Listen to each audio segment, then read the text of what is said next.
Sir ಇದು ನಮ್ಮದು ಗಿಡಮೂಲಿಕೆಯನ್ನು ಒಣಸ್ಕೊಳಕ್ಕೆ ಮಾಡಿರೋ ರೂಮು, ಮತ್ತು ನಮ್ಗೆ ಏನಾರು ಎಕ್ಸ್ಟ್ರಾ ಏನಾರು ಮಷಿನರೀಸ್ ಎಲ್ಲ ಇಟ್ಕೊಳ್ಳೋಕ್ಕೆ. ಸೊ ಇದನ್ನೇನು ಮಾಡ್ತೀವಿ ಅಂದರೆ ಇದು ನಮ್ಮದು ಕಕ್ಕೆ ಬೇರಿನ ತೊಗಟೆ ಅಂದ್ಬಿಟ್ಟು ಇದನ್ನು ನಾವು ಈ ಸೋರಿಯಾಸಿಸ್ ಕಾಯಿಲೆಯವರಿಗೆ ಮಾತ್ರೆ ಮಾಡ್ಕೊಳ್ಳೋಕ್ಕೆ ಬಳಸ್ತೇವೆ. ಸೊ ಇದು ಬಂದು ರಕ್ತ ಶುದ್ಧೀಕರಕ ಮತ್ತು ನಮಗೆ ಈ ಸೋರಿಯಾಸಿಸ್ಸು ಮತ್ತು ಇಸುಬಂತ ಕಾಯಿಲೆಗಳಿಗೆ ತುಂಬ ಅದ್ಭುತವಾಗಿ ಕೆಲಸ ಮಾಡ್ತದೆ. ಇದು ನಮಗೆ ಕಾಡುಗಳಲ್ಲಿ ನಾವು ಬೇರನ್ನು ಹೆಬ್ಬಿ ಸಿಪ್ಪೆ ಮಾತ್ರ ತೊಗೊಂಬರ್ತೇವೆ, ಮತ್ತು ಅದಕ್ಕೆ ಸಗಣಿ ಎಲ್ಲ ಹಚ್ಬಿಟ್ಟು ಗಿಡನೂ ನಾಶ ಆಗದಿರೋ ಥರ ನೋಡ್ಕೊತೇವೆ. ಸೊ ನಾವು ಇದು ಏನಂತಂದರೆ ನಮ್ಮ ಮಾತ್ರೆಗಳು, ಸೊ ಇದು ಕಾಂಚನಾರ ಮಾತ್ರೆ ಅಂತ. ಕಾಂಚನಾರ ಅಂತಂದರೆ ಕಂಚುವಾಳ ತೊಗಟೆ ಅಂತ ಹೇಳ್ತಾರೆ, ಬಸವನ ಪಾದದ ಗಿಡ ಅಂತ ಹೇಳ್ತಾರಲ್ಲ, ಮೈಯಲ್ಲಿ ಅಥವಾ ಈ ಗರ್ಭಾಶಯದಲ್ಲಿ ಅಥವಾ ಶರೀರದ ಯಾವುದೇ ಭಾಗದಲ್ಲಿ ಗಂಟಾಗಿದ್ದರೆ ಕರಗಿಸ್ತಕ್ಕಂಥ ಅದ್ಭುತ ಒಂದು ಮೂಲಿಕೆ ಇದು. ಸೊ ಕಾಂಚನಾರ ಅಂತೇಳಿ. ಸೊ ಇದನ್ನು ಕೂಡ ನಾವೇನು ಮಾಡ್ತೀವಿ ಅಂದರೆ ಆ ಗೋಮೂತ್ರ ದಶಗುಣ ಔಷಧಿ ಇದೆಯಲ್ವಾ, ಸೊ ಅದ್ರ ಜೊತೆಗೆ ನಾವು ಕಾಂಬಿನೇಷನ್ ಮಾಡಿ ಕೊಡ್ತೇವೆ. ಇದು ಏನಾಗುತ್ತೆ ನಿಮಗೆ ಶರೀರದಲ್ಲಿ ಯಾವುದೇ ಭಾಗದಲ್ಲಿ ಗಂಟಿದ್ರೂ ಕೂಡ ತುಂಬ ಅದ್ಭುತವಾಗಿ ರಕ್ತ ಶುದ್ಧಿ ಮಾಡೋದ್ರ ಜೊತೆಗೆ ಇದು ಕಡಿಮೆ ಮಾಡ್ತದೆ. ಸೊ ಇದು ತಮಗೆಲ್ಲ ಬಹುಶಃ ಗೊತ್ತಿರುವಾಗೆ ಅರ್ಜುನ್ ಅರಿಷ್ಟ ಅಂದ್ಬಿಟ್ಟು ನಮಗೆ ಟಿ ವಿಗಳಲ್ಲೆಲ್ಲ ಮತ್ತು ಈ ಪತ್ರಿಕೆಗಳಲ್ಲೆಲ್ಲ ಅಡ್ವರ್ಟೈಸ್ಮೆಂಟ್ ಕೊಡ್ತಾ ಇರ್ತಾರೆ ನೋಡಿ, ಅರ್ಜುನ ಅಂತೇಳಿ. ಸೊ ಅರ್ಜುನ ಅಂದರೆ ತ್ವರೆಮತಿ ಮರ ಅಂತ ನಾವು ಆಡು ಭಾಷೆಯಲ್ಲಿ ಕರಿತೇವೆ ಇದನ್ನ. ಅರ್ಜುನ ಚಕ್ಕೆ ಇದು. ಸೊ ನಾವು ಇದನ್ನ ಕಾಡುಗಳಲ್ಲಿ ಸಿಗೋ ಮರಗಳಿಂದ ಈ ಚಕ್ಕೆಗಳನ್ನು ಹೆಬ್ಬಿ ತಂದು, ಅಂದರೆ ದೊಡ್ಡದಿರುತ್ತೆ, ಚಿಕ್ಕ ಚಿಕ್ಕ ಪೀಸ್ ಮಾಡ್ತೇವೆ ನಾವು ಪೌಡ್ರ್ ಮಾಡ್ಕೊಳ್ಳೋಕೆ ಈಸಿ ಆಗಲಿ ಅಂದ್ಬಿಟ್ಟು. ಸೊ ಇದನ್ನು ನಾವು ಹಾರ್ಟ್ ರಿಲೇಟೆಡ್ ಪ್ರಾಬ್ಲಮ್ಗಳಿಗೆ ಮತ್ತು ಈ ಬಿ ಪಿಗೆ ಮತ್ತು ಕಪ್ಪು ಸಮಸ್ಯೆಗಳಿಗೆ ಮತ್ತು ಶ್ವಾಸಕೋಶದಲ್ಲಿ ಏನಾದ್ರು ತೊಂದರೆ ಇದೆ. ಅರ್ಜುನ್ ಅಂದರೆ ರಿಚ್ ಕ್ಯಾಲ್ಸಿಯಮ್, ನಾವು ಮಂಡಿ ನೋವಿನವ್ರಿಗೂ ಕೂಡ ಇದು ಕೊಡ್ತೇವೆ. ಇದಕ್ಕೆ ಅಶ್ವಗಂಧ, ಒಣಶುಂಠಿ ಎಲ್ಲ ಮಿಕ್ಸ್ ಮಾಡಿಬಿಟ್ಟು ಬೇರೆ ಬೇರೆ ಕೆಲವು ಹರ್ಬ್ಗಳನ್ನು ಹಾಕಿ. ಸೊ ಇದು ಭವಿಷ್ಯ ಗೊತ್ತಿರುತ್ತೆ ನಿಮಗೆ, ಇದು ಅಮೃತ ಬಳ್ಳಿ ಅಂದ್ಬಿಟ್ಟು. ಸೊ ಅಮೃತ ಬಳ್ಳಿ ನಾವು ಈ ಗೋಮೂತ್ರದಲ್ಲಿ ಅರ್ಕ ತಯಾರು ಮಾಡಬೇಕಾದ್ರೆ ಏನು ಮಾಡ್ತೇವೆ, ಕಟ್ ಮಾಡಿ ಅದ್ರ ಮೇಲ್ಗಡೆ ಸಿಪ್ಪೆ ತೆಗೆದು ಜಜ್ಬಿಟ್ಟು ಹಾಕ್ತೇವೆ. ಸೊ ಇದು ಬಂದು ನಮಗೆ ಸಾಕಷ್ಟು ಸಿಗ್ತದೆ. ಇದು ಎಲ್ಲರಿಗೂ ಪರಿಚಯ ಇರತಕ್ಕಂಥ ಗಿಡ ಇದು. ಸೊ ಇದು ನಿಮಗೆ ಅಮೃತಕ್ಕೆ ಸಮಾನವಾದಂಥ ಮೂಲಿಕೆ ಇದು. ಸೊ ಇದು ಬಂದು ಆಲದ ಬೆಳಲು ಅಂದ್ಬಿಟ್ಟು. ಸೊ ತಮಗೆಲ್ಲ ಗೊತ್ತಿರುತ್ತೆ ಆಲದ ಬೆಳಲನ್ನು ನಾವು ಸೊ ಇದನ್ನು ಗರ್ಭಾಶಯ ಸಮಸ್ಯೆಗಳಿಗೂ ಬಳಸ್ತೇವೆ, ಜೊತೆಗೆ ನಾವು ಇದನ್ನ ಹೇರ್ ಆಯಿಲ್ಗೂ ಕೂಡ ಬಳಸ್ತೇವೆ, ಕೇಶಾಮೃತ ತೈಲಕ್ಕೆ.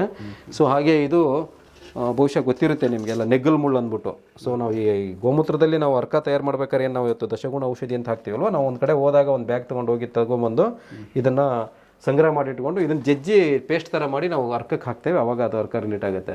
ಸೊ ಇದು ಬಂದು ಬಹುಶಃ ತಮಗೆಲ್ಲ ಗೊತ್ತಿರಬೇಕು, ಇದು ಶತಾವರಿ ಅಂತ ಹೇಳ್ತಾರೆ ಇದಕ್ಕೆ. ಶತ ಅಂದರೆ ನಾನು ಅವಾಗಲೇ ತೋರಿಸಿದ್ನಲ್ವ, ಅದು ಒಣಗಿದ ಮೇಲೆ ಆ ಸ್ಥಿತಿಗೆ ಬರುತ್ತೆ.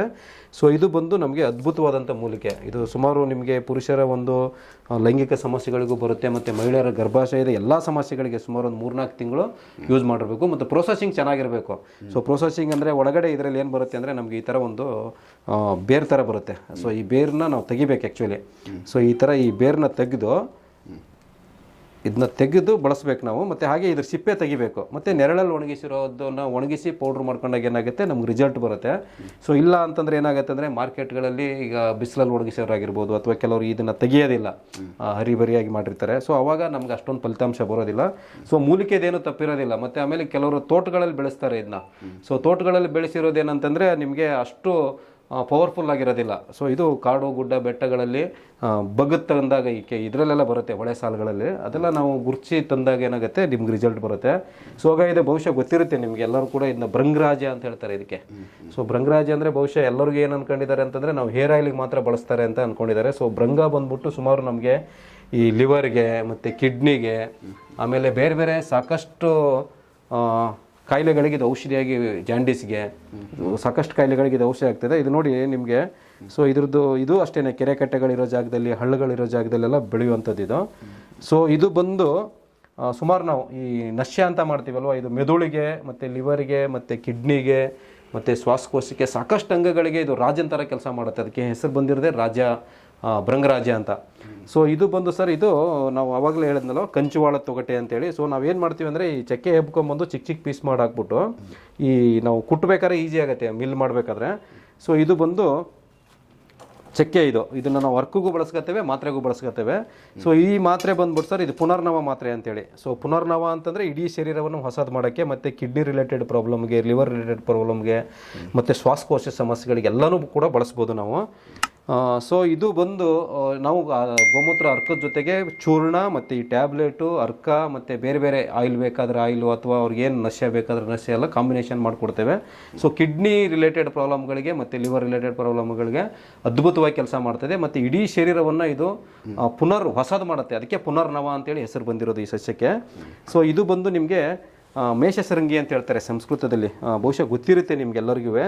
ಸೊ ಗುಡ್ಮಾರ್ ಅಂತ ಹಿಂದಿಯಲ್ಲಿ ಕರೀತಾರೆ ಇದನ್ನು. ಕನ್ನಡದಲ್ಲಿ ನಾವು ಕಿಡಗರಸಿ ಸೊಪ್ಪು ಅಂತ ಕರೀತಾರೆ ಹಳ್ಳಿಗಳಲ್ಲಿ. ಸೊ ಕಿಡಗರಸಿ ಸೊಪ್ಪು ಅಂತಾರೆ. ಮತ್ತು ನಾವು ಇನ್ನೂ ಆಡು ಭಾಷೆಯಲ್ಲಿ ಹೋಗ್ಬೇಕು ಸ್ವಲ್ಪ ಇದು ಅಂತಂದರೆ ಮಧುನಾಶಿನಿ ಅಂತ ಕರೀತಾರೆ. ಮಧು ಅಂದರೆ ಸಿಹಿ. ಸೊ ಇದು ಸಿಹಿಯನ್ನು ನಾಶ ಮಾಡ್ತಕ್ಕಂಥ ಗುಣ ಇದೆ. ಇದನ್ನು ನಾವು ಕೂಡ ಅಷ್ಟೇ ಇದನ್ನು ನಾವು ಈ ಮಧುಮೇಹ ಚೂರ್ಣಕ್ಕೆ ಬಳಸ್ತೇವೆ. ಸಪ್ತರಂಗಿ, ಮಧುನಾಶಿನಿ ಚೂರ್ಣ, ಮರದರ್ಶನ, ಅಮೃತ ಬಳ್ಳಿ ಎಲ್ಲ ಬಳಸ್ತೀವಲ್ಲ ಆ ಥರ ಇದು ಅದನ್ನು ಕೂಡ ಇದನ್ನು ನಾವು ಬಳಸ್ತೇವೆ. ಸೊ ಇದು ಬಂದು ನಿಮಗೆ ಸಪ್ತರಂಗಿ ಅಂತ ನಾನು ಅವಾಗಲೇ ಹೇಳಿದ್ನಲ್ವ. ಸಪ್ತರಂಗಿ ಅಂದರೆ ಇದು ಬೇರು ಸುಮಾರು ದಪ್ಪದಾಗಿರುತ್ತೆ. ಸೊ ಇದನ್ನು ನಾವು ಗೋಮೂತ್ರದಲ್ಲಿ 21 ದಿನ ನಾವು ನೆನೆ ಹಾಕಬೇಕು. ಸೊ 21 ದಿನ ನೆನೆ ಹಾಕಿದಾಗ ಏನಾಗುತ್ತೆ, ಇದರಲ್ಲಿರ್ತಕ್ಕಂಥ ವಿಷಕಾರಿ ಅಂಶಗಳೆಲ್ಲ ಹೋಗಿ ಇದು ಅಮೃತಕ್ಕೆ ಸಮಾನ ಆಗ್ತದೆ. ಮತ್ತು ಆಮೇಲೆ ಸ್ವಲ್ಪ ನೀವು ತೊಳೆದ್ಬಿಟ್ಟು ಕ್ಲೀನಾಗಿ ಚಿಕ್ಕ ಚಿಕ್ಕ ಪೀಸ್ ಮಾಡಿ ಇದನ್ನ ಮಿಲ್ ಮಾಡಿಸಿ ನಾವು ಪೌಡ್ರ್ ಮಾಡಿದಾಗ ಏನಾಗುತ್ತೆ, ಶುಗರ್ಗೆ ಟೈಪ್ 1 ಟೈಪ್ 2 ಎರಡೂ ಸಕ್ಕರೆ ಕಾಯಿಲೆಗೆ ಇದು ಅದ್ಭುತವಾಗಿ ಕೆಲಸ ಮಾಡ್ತಕ್ಕಂಥದ್ದು. ಸೊ ಇದು ನಮ್ಮದು ಈ ಗಿಡಮೂಲಿಕೆಯನ್ನು ಒಣಗಿಸ್ಕೊಳ್ಳೋದು. ಸೊ ಇಲ್ಲೆಲ್ಲ ಈಗ ಅಮೃತ ಬಳ್ಳಿ ಆಗಿರ್ಬೋದು, ಅರ್ಜುನ, ಕಕ್ಕೆ ಮರ ಚಕ್ಕೆ ಇವೆಲ್ಲ ಏನು ನೋಡಿದ್ರಲ್ವ. ಸೊ ಅದ್ಭುತವಾಗಿ ಇದನ್ನು ನೆರಳಲ್ಲೇ ಒಣಗಿಸ್ಕೊಂಡು ನಾವು ಯೂಸ್ ಮಾಡ್ತೇವೆ ಇದನ್ನ. ಸೊ ಇದು ಬಂದು ನಾವು ಯೂಸ್ ಮಾಡಿ ಆದಮೇಲೆ ಕೆಲವನ್ನ ಈಗ ಜಾಸ್ತಿ ಇದ್ದಾಗ ಏನು ಮಾಡ್ತೀವಿ, ಪೌಡ್ರ್ ಮಾಡಿಬಿಟ್ಟು ಆ ರೀತಿ ಅಲ್ಲಿ ಬಳಸ್ತೇವೆ ಅದನ್ನ. ಓಕೆ. ಸೊ ನೆಕ್ಸ್ಟ್ ಇನ್ನೊಂದಷ್ಟು ಬೇರೆ ವಿಚಾರ ತಿಳಿಸಿರಂತೆ. ನಮಸ್ಕಾರ. ನಮಸ್ಕಾರ ಸರ್.